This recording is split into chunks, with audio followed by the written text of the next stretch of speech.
Bueno, les agradezco que me informen si están viendo la presentación. Bueno, listo, perfecto. Entonces vamos a continuar con la clase que tenemos programada para hoy. Ya nosotros, pues para hacer un recorderis de lo que vimos en la clase anterior, vimos el tema ya vimos el tema de carbohidratos, vimos el tema de lípidos, proteínas, y las proteínas terminaban con las generalidades de las enzimas, que es el tema pues que vamos a desarrollar hoy, que vamos a ver hoy, las propiedades de las enzimas, pero específicamente, como ya vimos generalidades, vamos a hablar de la enzimología clínica. Enzimología clínica. Este es uno de los temas más importantes en bioquímica relacionados con el diagnóstico de laboratorio. Nosotros muchas veces necesitamos realizar dosaje de enzimas para poder verificar cómo está nuestro paciente. Entonces, gracias a las enzimas, nos orientamos nosotros al diagnóstico de alguna patología. Y para eso es la utilidad de estas pruebas de laboratorio, de las enzimas. Entonces, para recordar, las enzimas son catalizadores biológicos que aceleran reacciones químicas. O sea, son sustancias que van a ayudar a que se dé una transformación de una sustancia. Eso lo hacen las enzimas, transforman sustancias. Entonces, ellas existen de dos maneras en la sangre. Lo vamos a encontrar de dos formas.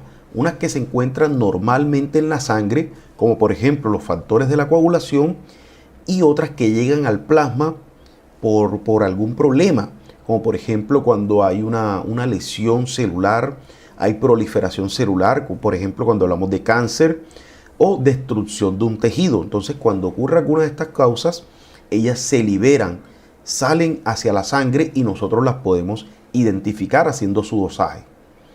Entonces, entre más elevada esté la enzima, indica un daño mayor del tejido de origen. Entonces, por ejemplo, aquí tenemos una fotografía de un infarto al miocardio. Entonces, cuando el corazón está infartado generalmente por una isquemia, por una falta de riego sanguíneo, por una aterosclerosis, entonces se empieza a liberar una enzima que se llama CKMB o creatina quinasa. Creatina quinasa. Entonces esa creatina quinasa es uno de los principales marcadores bioquímicos de que nuestro paciente está infartado. O sea, esa es una prueba que se realiza cuando el paciente llega con el dolor precordial típico del infarto, llega desorientado. Lo primero que el médico le ordena son unas enzimas cardíacas. Dentro de estas la CK total y la CKMB. O también cuando, por ejemplo, hay problemas en el hígado, ahorita vamos a hablar un poquitico de eso, entonces también se liberan GOT, GPT hacia la sangre, que son otras enzimas que indican lesión hepatocelular. O a veces hay unas enzimas que normalmente se producen en el hígado y que pasan al torrente sanguíneo, como por ejemplo los factores de la coagulación, que habíamos hablado un poquitico de ellos. Bueno, las enzimas son muy usadas para mirar la actividad catalítica de un tejido, fluidos biológicos. Son muy confiables indicadores de cambios o alteraciones en los tejidos productores. Entonces, por ejemplo, las enzimas de la hemostasia, que son las de la coagulación, se producen en el hígado y ellas de allí pasan al torrente sanguíneo, donde ellas van a estar y van a cumplir su función. El hígado, cuando se encuentra necrosado, como en este caso un hígado cirrótico, hay cirrosis hepática aquí, entonces el hígado empieza a liberar unas enzimas que normalmente son intracelulares, o sea que deben estar dentro de la célula. Normalmente deben estar dentro de la célula, pero como hay destrucción celular, porque miren el aspecto que tiene este hígado, aquí hay destrucción de células, destrucción, daño del tejido, entonces se empiezan a liberar enzimas que se pueden identificar elevadas en sangre, como por ejemplo la ALT o alanina aminotransferasa, también conocida como GTP o glutámico pirúvica transaminasa. Entonces estas también son otras enzimas que se pueden identificar cuando el paciente tiene problemas hepáticos, problemas en el hígado. Se aumenta este tipo de enzimas. Bueno, ¿por qué otras causas se puede incrementar la actividad enzimática? Entonces tenemos la inducción enzimática ocasionada por fármacos, como por ejemplo algunos fármacos pueden hacer que exista un aumento de alguna enzima. en algún tratamiento, como por ejemplo la gamma-glutamil-transpeptidasa, se aumenta por el uso de ciertos fármacos. Cuando hay necrosis celular, como lo que vimos ahorita, por ejemplo en la cirrosis, entonces se liberan enzimas cuando hay necrosis. También cuando hay, por ejemplo, neoplasias, o sea, un cáncer, como lo que estamos viendo aquí en esta fotografía, hay un incremento metabólico y ese incremento metabólico hace también que se incrementen las enzimas que se necesitan en ese metabolismo. Tenemos cuando hay obstrucción de la secreción. Entonces, por ejemplo, cuando hay una pancreatitis por obstrucción, como vemos aquí, un cálculo biliar puede ocasionar que se inflame el páncreas. Porque ustedes saben, recuerden en su anatomía hay un conducto común, el colédoco, hay un conducto común que va a origen a la ampolla de váter y si hay un cálculo biliar allí puede ocasionar que hay una obstrucción de la secreción pancreática. Entonces, eso puede ocasionar una pancreatitis. Y cuando hay una enzima que se llama la LDH, lactato deshidrogenasa, esta LDH se encuentra en todos los tejidos. En todos los tejidos nosotros tenemos LDH. Y esa LDH es intracitoplasmática. Es una enzima bastante importante. Entonces esa enzima se utiliza mucho cuando hay destrucción de algún tejido. Cuando hay daño a algún tejido se realiza la LDH. Y si posteriormente el paciente se le brinda un tratamiento para saber si está respondiendo a ese tratamiento, se le realiza la LDH para ver si ha bajado su concentración. Y de esa manera se mira cómo está el funcionamiento del medicamento que se le está administrando al paciente o la respuesta inmunológica de ese mismo paciente hacia cierta patología. Esta es una de las utilidades de la LDH. En menor grado también se puede dar incremento de la actividad enzimática por eliminación, que el tejido productor esté eliminando mucho la enzima, pero este es en menor grado, muy poco frecuente ocurre esto. Bueno, entonces las vitaminas nosotros las vamos a encontrar que ellas son muy importantes para la actividad enzimática y ellas las vamos a encontrar en forma de coenzimas. Entonces, por ejemplo, la tiamina, que es la vitamina B1, la vamos a encontrar en su forma de tiamina pirofosfato. ¿Y ella dónde la podemos encontrar? En reacciones de activación y transferencia de aldehídos. La riboflavina, que es la vitamina B2, ella la vamos a encontrar como FMN o flavin mononucleótido o FAT.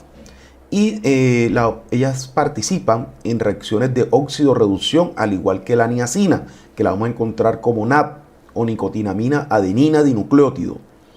El ácido pantoténico, que es la coenzima A, la vamos a encontrar en activación o transferencia de grupos acilos.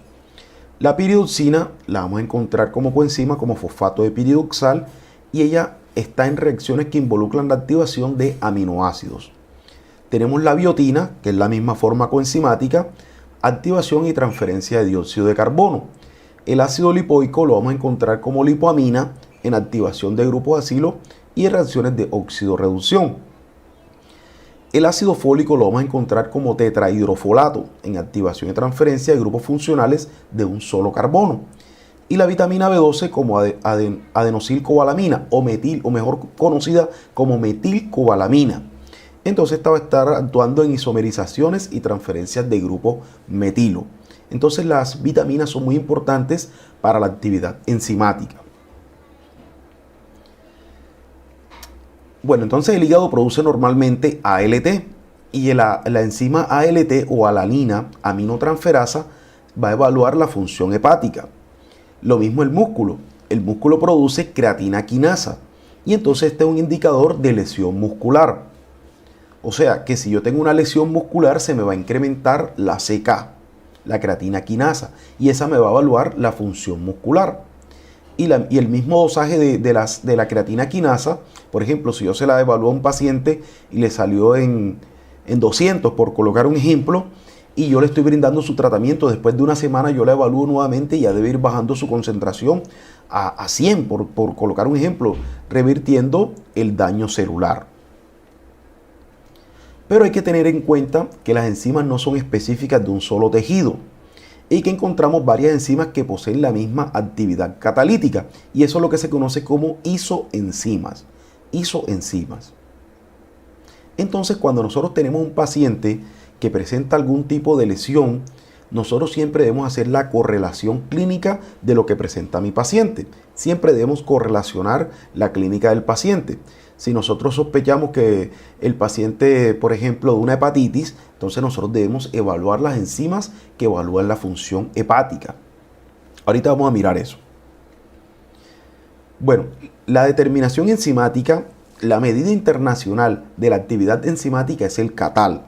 Y un catal es igual al número de moles de sustrato transformados por segundo. Número de moles de sustrato que transforma una enzima en un segundo. Habitualmente se expresa en unidades internacionales. Y entonces una unidad internacional es el número de micromoles de sustrato transformados por minuto. Es prácticamente lo mismo que el catal. Pero nosotros aquí en Colombia utilizamos unidades internacionales para poder dar la actividad enzimática. Entonces, cuando nosotros nos realizamos un examen de GOT, de GPT, de cualquier enzima, damos el resultado en unidades internacionales. 50 unidades internacionales o UI, como se reporta normalmente. La concentración catalítica se expresa en kilocatal por litro o en unidades internacionales por litro, como se da aquí en Colombia. Y un microcatal es igual a 60 unidades internacionales por litro. Esto solamente a manera de información. Bueno, entonces, ¿cuáles son las principales enzimas de interés clínico? Tenemos la alanina aminotransferasa o ALT. Esta es un indicador de lesión hepatocelular de hígado.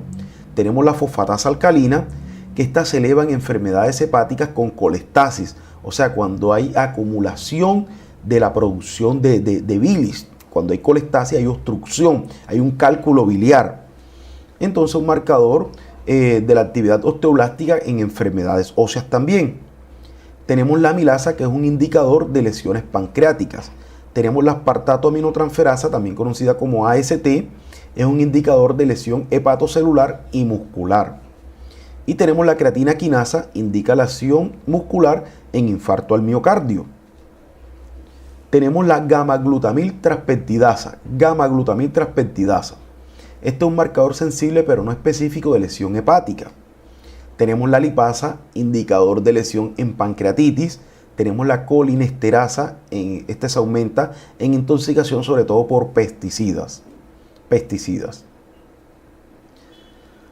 Bueno, entonces aquí tenemos el grupo de enzimas. Esto es un resumen de lo que vamos a ver ahora y de lo que les hablé ahorita. La fosfatasa ácida se encuentra en próstata y glóbulos rojos y su aplicación es carcinoma de próstata. La ALT se encuentra en hígado, músculo, corazón y va a estar aumentada en cualquier problema que involucre a estos tejidos. Lo mismo la aldolasa, la fosfatasa alcalina, amilasa, AST, colinesterasa, CPK, GGT y DHL o LDH. Vamos a mirar cada una de ellas. Entonces tenemos aquí la aldolasa. Esta aumenta en enfermedades hepáticas, infarto al miocardio y sobre todo enfermedad del músculo esquelético como rhabdomiólisis, traumatismos musculares y miositis. Es una enzima glucolítica muy importante, ya está en la glucólisis. Eso quiere decir glucolítica. Entonces, ¿ella qué hace? Transforma la fructosa 6-fosfato en gliceraldehído 3-fosfato. Esa es la función que ella cumple. Y por tal motivo, como es glucolítica, se va a encontrar en todos los tejidos. Y por eso en gran número de tejidos ella se va a aumentar cuando hay problemas en esos lugares. Es un tetrámero codificado por 3 genes. Tenemos la aldolasa A, aldolasa B y aldolasa C. La aldolasa A se va a estar aumentada en problemas musculares. La aldolasa B en problemas hepáticos y la C en problemas cerebrales. Entonces va a estar aumentada. De acuerdo. ¿Cuándo voy a mandar yo una aldolasa, por ejemplo, una aldolasa C? Cuando yo sospeche que mi paciente tiene una meningitis. Si mi paciente tiene problemas desorientación, problemas de memoria, dolor de cabeza, cefaleas, manifestaciones neurológicas, entonces yo le voy a mandar aldolasa C porque esa es la que me va a evaluar la función cerebral.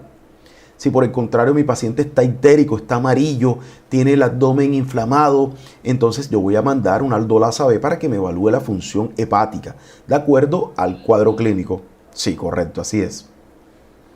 Entonces, de esa manera es como nosotros tenemos que hacer siempre la correlación clínica de mi paciente. Siempre debemos de mirar esa parte. Bueno, miremos las pruebas de función pancreática. Ahora nos vamos a enfocar únicamente en el páncreas.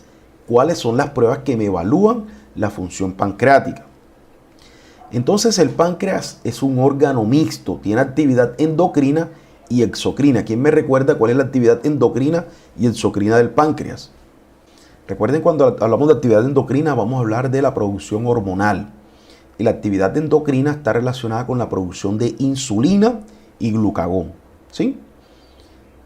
Exactamente. Entonces, el páncreas es un órgano muy importante para evaluar o para mantener a mi paciente en una correcta homeostasis de los carbohidratos. ¿Sí? Si el páncreas no está funcionando bien, lo primero que le va a ocurrir a mi paciente es una diabetes, porque no va a producir insulina. Entonces esa es la actividad exocrina y endocrina. Endocrina, producción de insulina y glucagón, y exocrina, la producción de enzimas que produce el páncreas para degradar los alimentos. Entonces él es rico en enzimas que se encuentran inactivas, que son zimógenos, que habíamos hablado de esto en la clase anterior, los zimógenos, que son liberados al intestino, y luego en el intestino, por acción del quimoácido, se activan y toman su forma activa, empiezan a degradar los alimentos. Entonces podemos encontrar en el páncreas pancreatitis aguda, leve y grave. Entonces, la pancreatitis leve: hay inflamación local, edema, mínima repercusión sistémica, mínima. En la pancreatitis grave vamos a encontrar necrosis, pseudoquistes, abscesos y falla orgánica. La causa más frecuente es la biliar, obstrucción del colédoco por cálculos biliares, y también se puede presentar en alcoholismo. Y otras causas son traumatismo abdominal, hipercalcemia, hipertrigliceridemia, fármacos, infecciones virales, transgresión alimentaria, o también puede ser idiopática. Pero recordemos que la principal causa de pancreatitis grave es una obstrucción del colédoco por cálculos biliares. La principal. Y es grave específicamente porque va a ser muy grave. Generalmente va a terminar con la vida del paciente. Aquí tenemos, este es el colédoco, esta es la vesícula biliar. Aquí entonces, por ejemplo, un paciente tenga cálculos biliares, ellos se pueden almacenar en este lugar. Y recordemos que el páncreas tiene un conducto común con el hígado.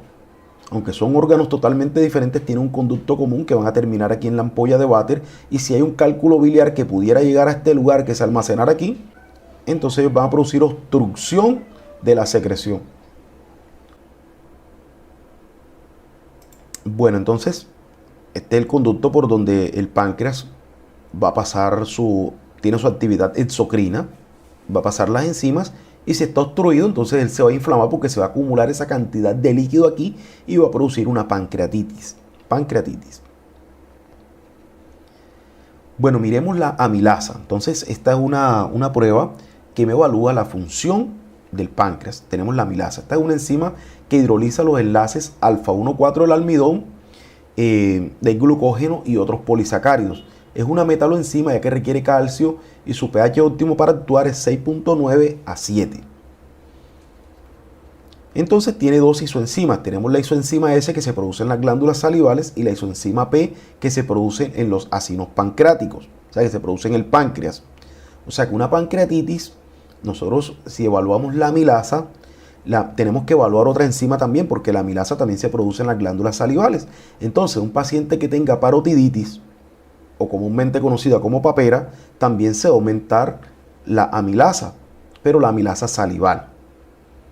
Pero la amilasa P, la isoenzima P, únicamente se va a aumentar en los acinos pancreáticos. O sea, se va a producir en el páncreas. Y también la encontramos entonces en intestino, testículos, ovario, pulmón, trompas de falopio, músculo, tejido adiposo. La principal causa de la hiperamilasemia es las alteraciones en el páncreas. O sea, la pancreatitis es la principal causa de que se aumente la amilasa. Entonces, la amilasa se va a aumentar en parotiditis, como les había dicho, en paperas, alteraciones gastrointestinales, abuso de ciertas drogas, intoxicación por alcohol, embarazo ectópico, salpingitis, enfermedad renal, cetoacidosis diabética, cirugía cardíaca y tumores. En todos estos se va a aumentar la alfa-amilasa. Y puede aparecer en orina por su bajo peso molecular, y es la única enzima cuya cuantificación en orina tiene utilidad clínica.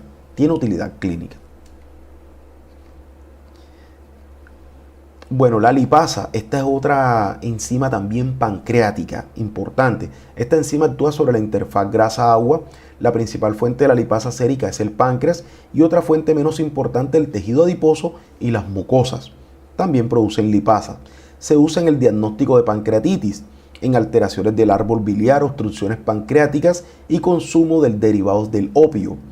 Entonces, los derivados del opio, esta es la amapola. Y la leche que brota de la amapola, cuando la cortamos por aquí, le hacemos un corte, sale un líquido blanco. Ese líquido blanco se llama opio.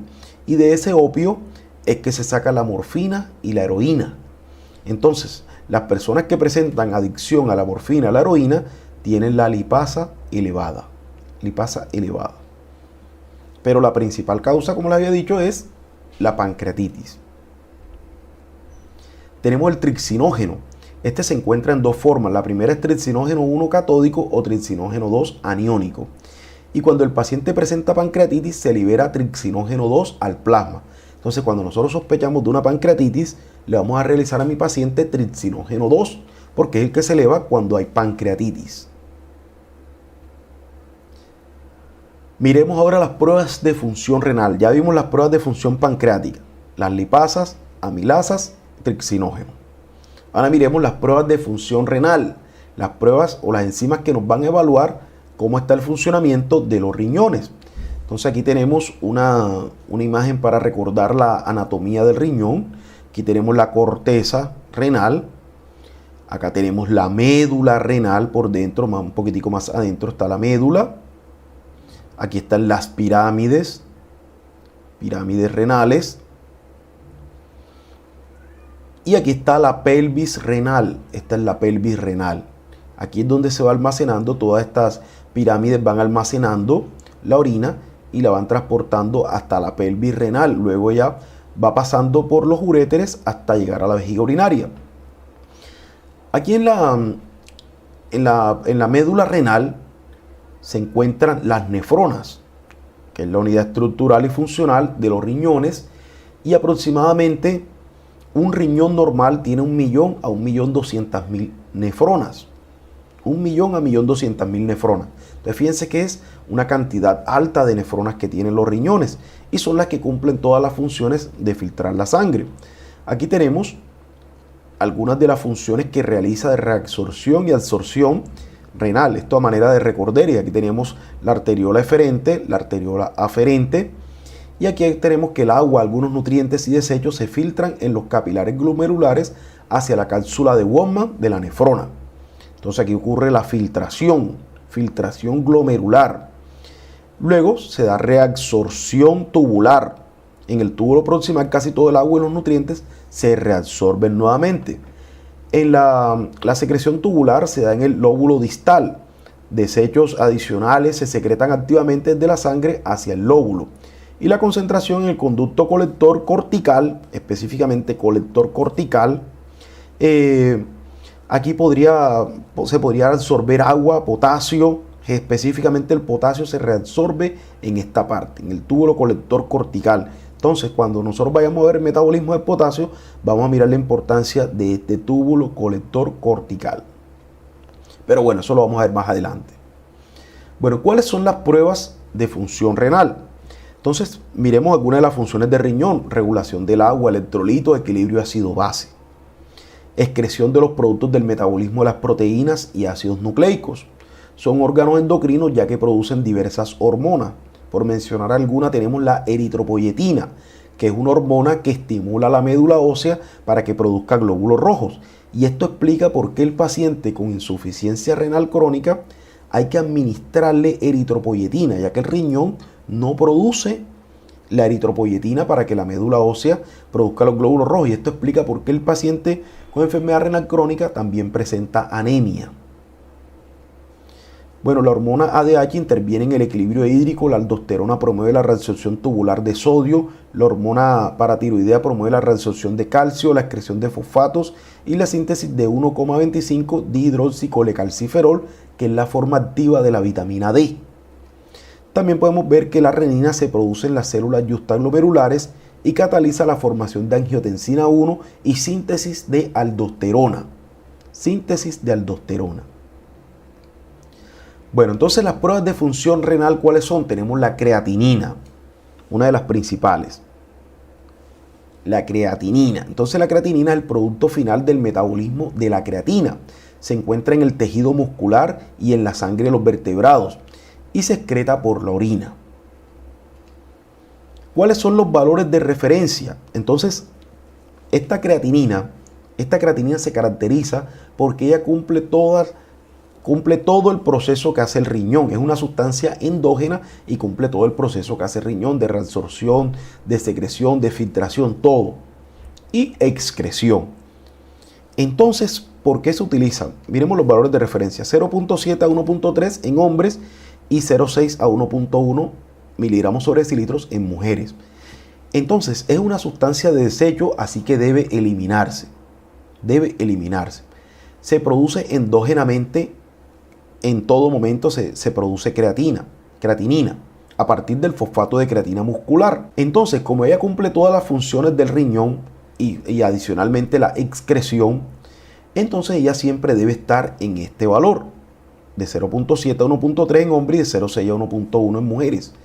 Si el riñón no está cumpliendo su función de depurar, o sea, de eliminar las sustancias de desecho, entonces esta concentración aumenta. Y entonces ya nosotros empezamos a clasificar a mi paciente como que presenta enfermedad renal crónica, ya que el riñón no está cumpliendo su función. Existe otra prueba que también nos podría a nosotros orientar a este diagnóstico de la creatinina, y es el BUN. El BUN quiere decir nitrógeno ureico en sangre, por sus siglas en inglés. Y esta es la cantidad de nitrógeno que encontramos en la urea que se elimina en la orina. Entonces, nosotros por degradación de las proteínas se produce amoníaco. Y este amoníaco nuestro organismo lo transforma en urea, que es un compuesto completamente inocuo. Y esta urea se elimina por la orina. Y nosotros también la podemos cuantificar en la sangre. Entonces, si la urea, que su valor de referencia debe estar entre 5 y 25 miligramos sobre decilitros, si está por encima de ese valor, quiere decir que los riñones no están trabajando bien, no están cumpliendo su función y que mi paciente tiene algún grado de enfermedad renal. Estas dos pruebas tienen una desventaja importante. El BUN, que el paciente tiene que hacer una dieta mínimo de 8 horas sin consumir carne roja. 10 horas atrás el paciente no puede consumir carne roja porque esto afecta la concentración del nitrógeno ureico en sangre. Y la creatinina tiene también la desventaja de que la creatinina se aumenta también o disminuye por la masa muscular del paciente. Si el paciente, por ejemplo, es un anciano que tiene poca masa muscular, entonces la creatinina va a dar baja y posiblemente no se está evaluando bien la función renal. También, por ejemplo, las personas que son afrodescendientes, por genética, esas personas almacenan mucha más testosterona que las personas pues, que no son afrodescendientes. Y entonces esa testosterona tiene un factor positivo, que esas personas almacenan mucha más masa muscular o sea, por su genética almacenan mucha más masa muscular y por ende eliminan más creatinina porque tienen mucha mayor masa muscular. Entonces, al eliminar más creatinina, sus valores van a estar más elevados y no quiere decir que su función renal esté alterada. Esas son las dos desventajas que tienen estas pruebas. Pero para eso se utiliza entonces la velocidad de filtrado glomerular o VFG. Entonces el primer paso de la formación de orina es la filtración de plasma en los glomérulos. Y la VFG es el volumen de plasma que es filtrado y queda totalmente exento de determinada sustancia por unidad de tiempo. O sea, por ejemplo, yo puedo hacer la velocidad de filtrado glomerular con creatinina, o la puedo hacer con urea o con cualquier otra sustancia que se utilice para evaluar la función renal. Y la velocidad de filtrado glomerular, entonces, en el adulto normal debe estar 140 mililitros por minuto, pero varía enormemente con el tamaño corporal y debe normalizarse o extrapolarse a 1.73 metros cuadrados. Ya le voy a explicar eso en qué consiste. Y la velocidad de filtrado glomerular debe estar reducida a la mitad para que la creatinina sérica aumente. O sea, muchas veces la creatinina da normal y el paciente ya tiene un grado de daño renal. Y este dato se conoce como enfermedad renal oculta, cuando la creatinina aparece normal, pero la velocidad de filtrado glomerular sí me muestra un daño renal, por muy pequeño que sea. Entonces esta es la fórmula para realizar la depuración o clearance de creatinina. Esta trata de evaluar la tasa de filtrado glomerular. Entonces la fórmula es B sobre P multiplicado por el volumen en 24 horas sobre 1440 por 1.73 sobre S. Y aquí tenemos cada uno lo que significa cada una de estas variables. Entonces esta variable, ¿qué nos dice a nosotros? Nos evalúa de una manera mucho más precisa cómo está la función renal de mi paciente. Actualmente esta fórmula de velocidad de filtrado glomerular o clearance o depuración de creatinina está siendo desplazada por unas fórmulas. ¿Por qué? Porque esto tiene una desventaja de que al paciente que le van a realizar este examen, él debe orinar en un frasco durante 24 horas y después llevar ese frasco al laboratorio. Entonces muchas veces al paciente se le olvida, no recolecta la orina adecuadamente, después no puede llevar la orina en el tiempo al laboratorio. Entonces ha sido reemplazada por las fórmulas que evalúan la función renal de otra manera. Hay unas fórmulas que nosotros con ciertos datos de nuestro paciente, con la edad, el sexo, la raza, el IMC, índice de masa corporal y la creatinina, calculamos esto en 5 minutos. Entonces es mucho más fácil y mucho más práctico para el paciente y para el laboratorio realizar la fórmula, por ejemplo, de Cockcroft-Gaul, que es muy importante, y no realizar esta prueba que es tediosa para el paciente y también para evaluarla en el laboratorio luego. Tenemos la cistatina C.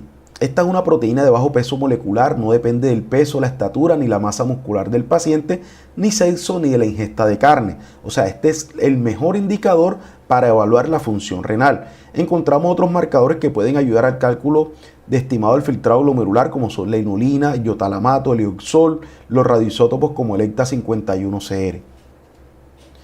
La proteinuria. Bueno, las proteínas nunca deben aparecer en orina, entonces si aparecen proteínas en orina, este es un indicador también muy importante para evaluar la función renal. Nunca debe aparecer proteínas en la orina. Bueno, continuemos entonces, ya vimos también las pruebas de función renal. Pasemos ahora a las pruebas de función hepática, pasemos al hígado.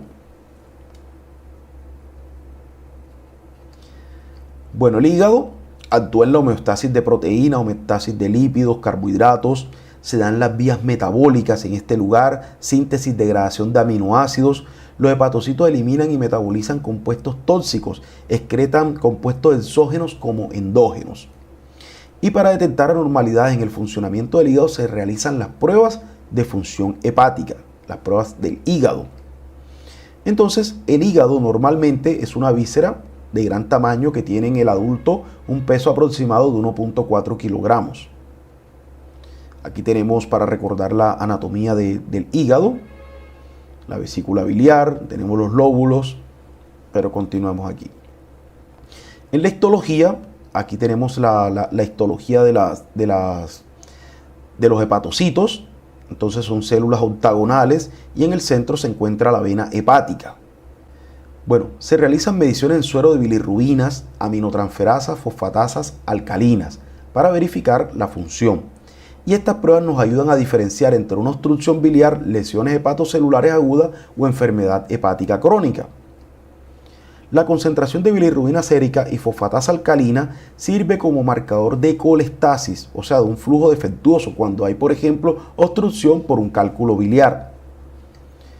Bueno, el metabolismo de las bilirrubinas, ¿cómo se da? Nosotros tenemos los glóbulos rojos y estos glóbulos rojos viven 120 días. Los glóbulos rojos, por ejemplo, un glóbulo rojo que nuestra médula ósea lo produjo hoy, él va a vivir 120 días. Luego que vive esos 120 días, ya no transporta hemoglobina, es un glóbulo rojo viejo. Y entonces eso es detectado por el sistema retículo endotelial o monocito macrófago, también conocido. Luego, este sistema retículo endotelial toma la hemoglobina del glóbulo rojo, que es la proteína, y la va a dividir en dos grupos, en el grupo hemo y en la globina. La globina es la fracción proteica que está compuesta por aminoácidos. Y el grupo hemo es atacado por una enzima que se llama la hemooxigenasa, que lo va a descomponer en biliverdina, monóxido de carbono y hierro más 2 o hierro ferroso. Este hierro ferroso va a ser transportado por una proteína transportadora que se llama la transferrina. Lo va a transportar a la médula ósea, donde ese hierro va a trabajar una parte, va a trabajar para formar nuevos glóbulos rojos, que van a vivir nuevamente 120 días. Y la transferrina también lo va a transportar la otra parte del hierro hasta el hígado en su forma férrica, donde lo va a transportar hasta la ferritina, que la ferritina es otra proteína pero que almacena hierro. Entonces esta biliverdina, que se produce por acción de la hemoxigenasa, es atacada por la biliverdina reductasa, que es una enzima, y la va a transformar en bilirrubina no conjugada, que es insoluble. Luego esta se une a la albúmina y se transforma en bilirrubina no conjugada, que luego esta bilirrubina no conjugada va a ser atacada por la UDP-glucoroniltransferasa y la va a transformar en bilirrubina conjugada. ¿Conjugada con quién? Con el ácido glucurónico, que luego va a pasar al intestino y es atacada por la acción bacteriana, por las bacterias, y la transforma en urobilinógeno. Este urobilinógeno, el 80% se oxida en estercobilina, que le da el color a las heces fecales.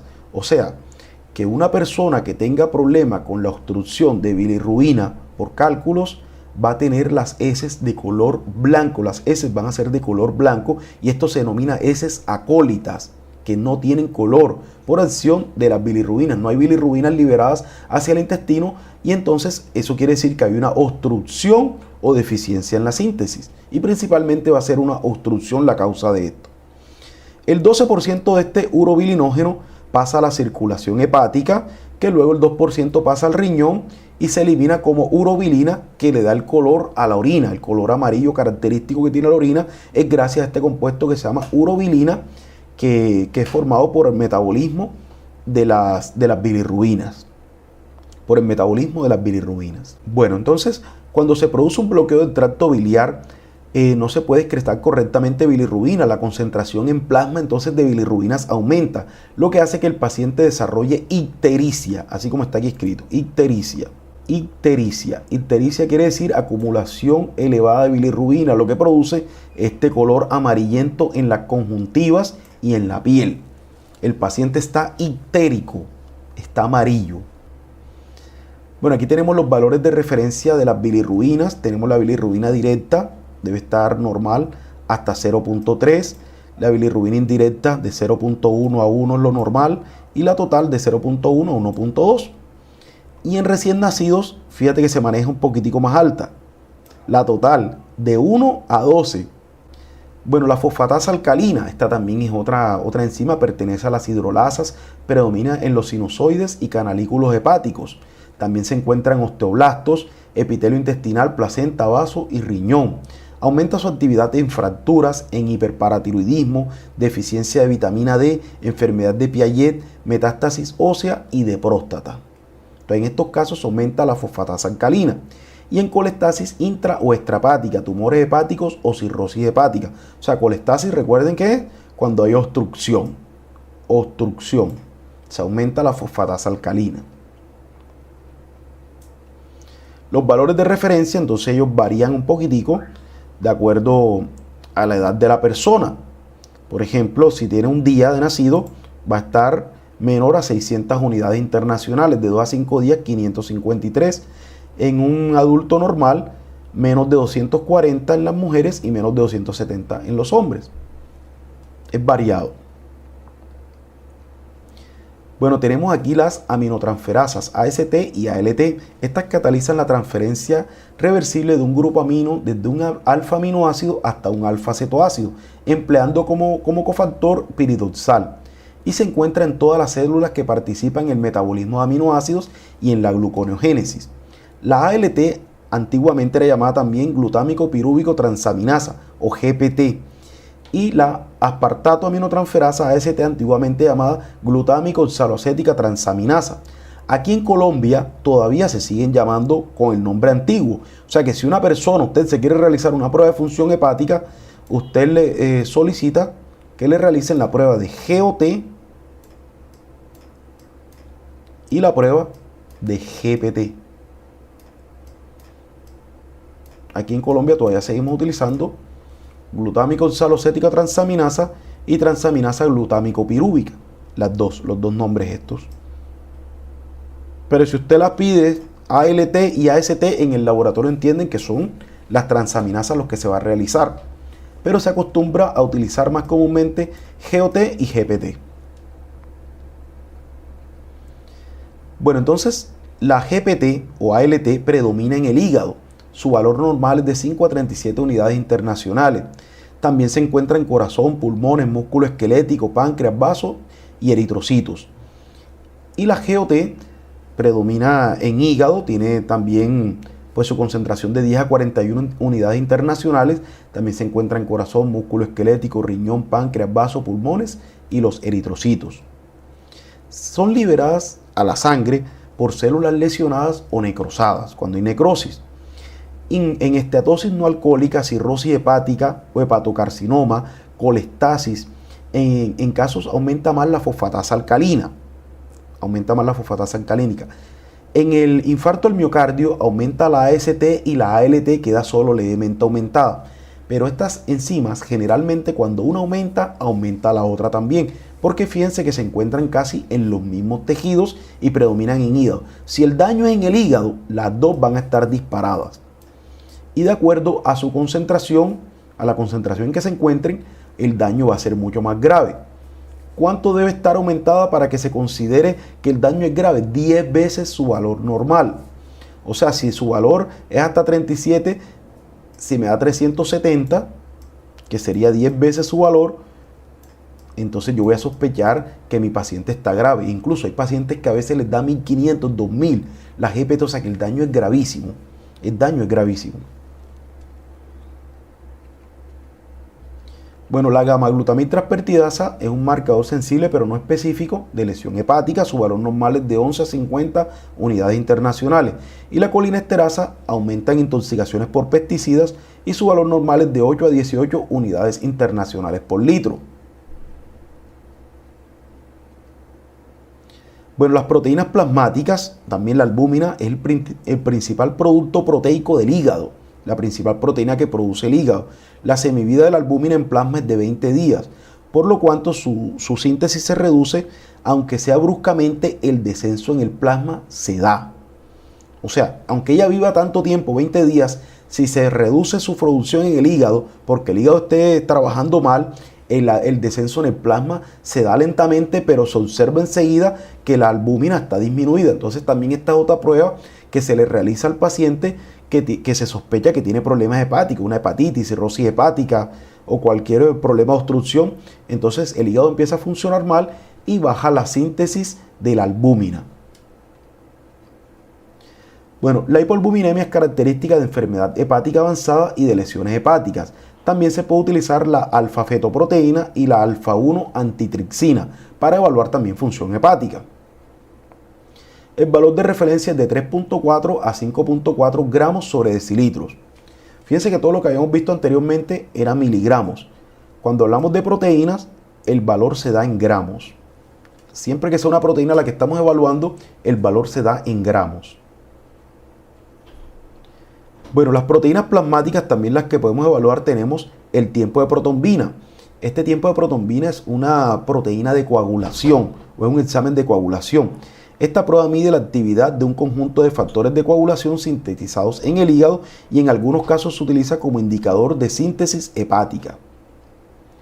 La protombina tiene una semivida corta, por lo tanto un aumento en el tiempo de protombina indica precozmente síntesis hepática defectuosa. O sea que el hígado produce la proteína, la está sintetizando, pero está muy baja, no está trabajando al 100%. Entonces esto nos indica cuando se hace la cuantificación del tiempo de protombina. Miremos ahora el infarto agudo al miocardio, o también llamado como perfil cardíaco. Entonces un infarto al miocardio es un proceso en el que una isquemia, una falta de riego sanguíneo, da lugar a necrosis, o sea, muerte tisular, muerte del tejido. Entonces, nosotros vamos a observar siempre la principal signo que presenta mi paciente es un dolor precordial, un dolor en el pecho que irradia hacia el brazo izquierdo. El paciente va a estar desorientado, va a tener dificultad respiratoria, va a tener debilidad y la mortalidad se da a las 2 horas siguientes si no se le da el tratamiento adecuado. En 2 horas. O sea, el paciente hay que transportarlo inmediatamente al hospital para que se le pueda dar su tratamiento adecuado. Entonces, ¿qué ocurre en el infarto al miocardio? Subyacente a un infarto o la principal causa del infarto va a ser una aterosclerosis, que es un proceso inflamatorio que afecta la pared de las arterias, da lugar a la placa de ateroma, provocando un estrechamiento de la luz arterial, con el consiguiente reducción de la perfusión coronaria, que se manifiesta en forma de dolor precordial. O sea, cuando se da esto, la acumulación de grasa en la pared arterial, ella se sigue acumulando hasta que se da la obstrucción y no hay paso de sangre hasta este lugar. Entonces es lo que se conoce como el infarto al miocardio. No le llega oxígeno al tejido y el tejido muere, se necrosa. Eso es un infarto. Y dependiendo la cantidad de tejido afectado, va a ser la peligrosidad del mismo infarto. Entonces aquí hay una clasificación de cómo está el endotelio. Aquí hay un ateroma precoz. Aquí está una placa vulnerable que ya se puede romper. Y aquí cuando hay rompimiento de la placa ateromatosa. Entonces hay liberación de sangre, llegan las plaquetas y terminan de taponar esto. Lo que ocasiona la isquemia.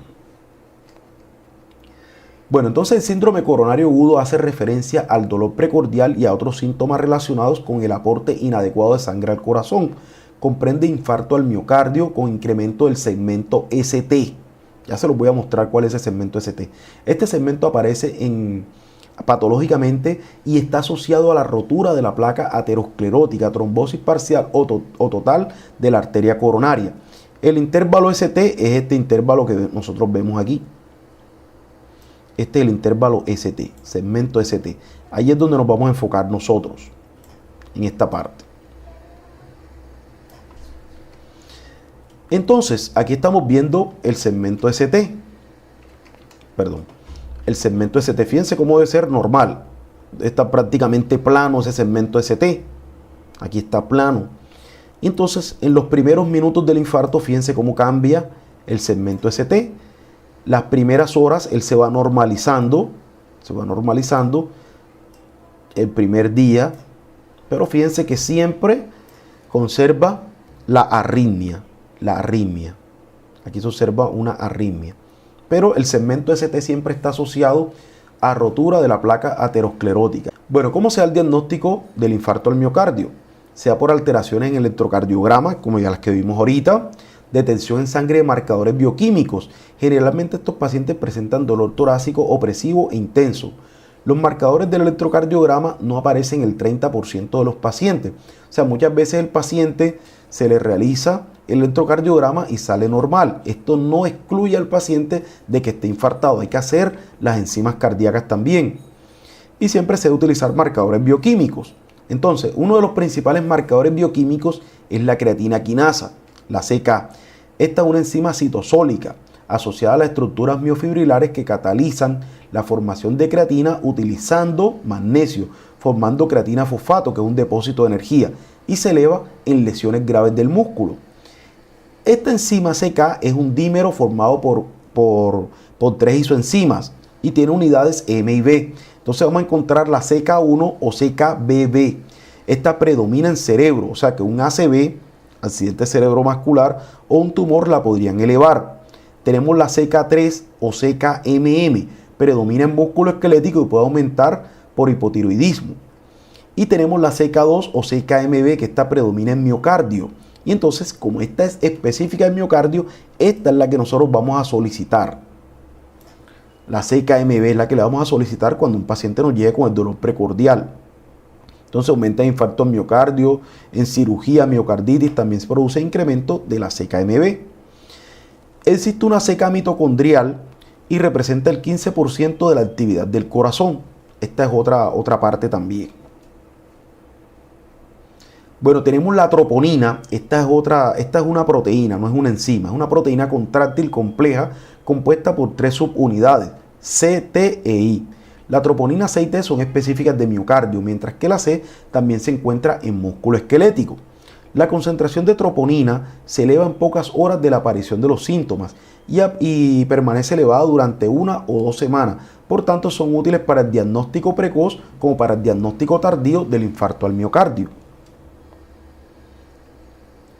Aquí estamos viendo uno de los principales indicadores de lesiones. Entonces tenemos, por ejemplo, la mioglobina y la CK-MB. Entonces fíjense que aumenta rápidamente apenas inicia el infarto. Aumenta su valor y va disminuyendo las 12 horas siguientes, ya va bajando su valor, y a las 32 horas ya se va normalizando. La troponina, que la observamos aquí, este color aumenta rápidamente también en los primeros inicios y permanece durante 2 semanas como lo vimos anteriormente. La LDH, aquí la tenemos, la LDH va aumentando lentamente, pero permanece mucho más tiempo. Entonces, la LDH es un correcto indicador también de la lesión, pero en sus estadios más avanzados. Tenemos la LDH, esta cataliza la reacción irreversible del lactato a piruvato, está ampliamente distribuida en tejidos, pero predomina en miocardio, riñón, hígado y músculo.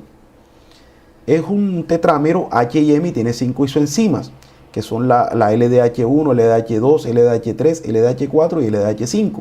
La LDH1 y 2 predominan en miocardio, hematíes y riñón. Y en el hígado y músculo esquelético encontramos principalmente LDH4 y 5. Entonces, la concentración normal de las isoenzimas de mayor a menor es LDH2, LDH1, 3, 4 y 5. Esa debe ser su concentración normal. Cuando la LDH1 está mayor, cuando su concentración siempre debe ser primero la más elevada, la LDH2. Pero si la LDH1 está más alta que la 2, entonces esto es típico del infarto agudo al miocardio. Típico del infarto agudo al miocardio. Típico del infarto. Bueno, otras enzimas que también hacen parte de este grupo, tenemos la 5-nucleotidasa. Esta es una glucoproteína de membrana plasmática con actividad fosfatasa que hidroliza los 5 nucleótidos y forma el correspondiente nucleótido. Se encuentra en numerosos tejidos, pero el de mayor importancia es el hígado. Se aumenta en daño hepático. Tenemos la colinesterasa, o también llamada butiril-colinesterasa o pseudocolinesterasa. Es una enzima humana de la familia de las colinesterasas, también llamada colinesterasa sérica. Se aumenta en daño hepático. Participa en la hidrólisis de ésteres de colina, se encuentra en todos los tejidos del cuerpo excepto en los glóbulos rojos. Es un mediador de la hidrólisis del plasma sanguíneo de la cocaína a un metabolito farmacológicamente inactivo. Entonces, esta colinesterasa se aumenta también por consumo, por ejemplo, de cocaína, intoxicaciones graves por pesticidas, todo lo que sea sustancias tóxicas aumenta la colinesterasa. Bueno, vamos a abrir el espacio de preguntas ahora sí.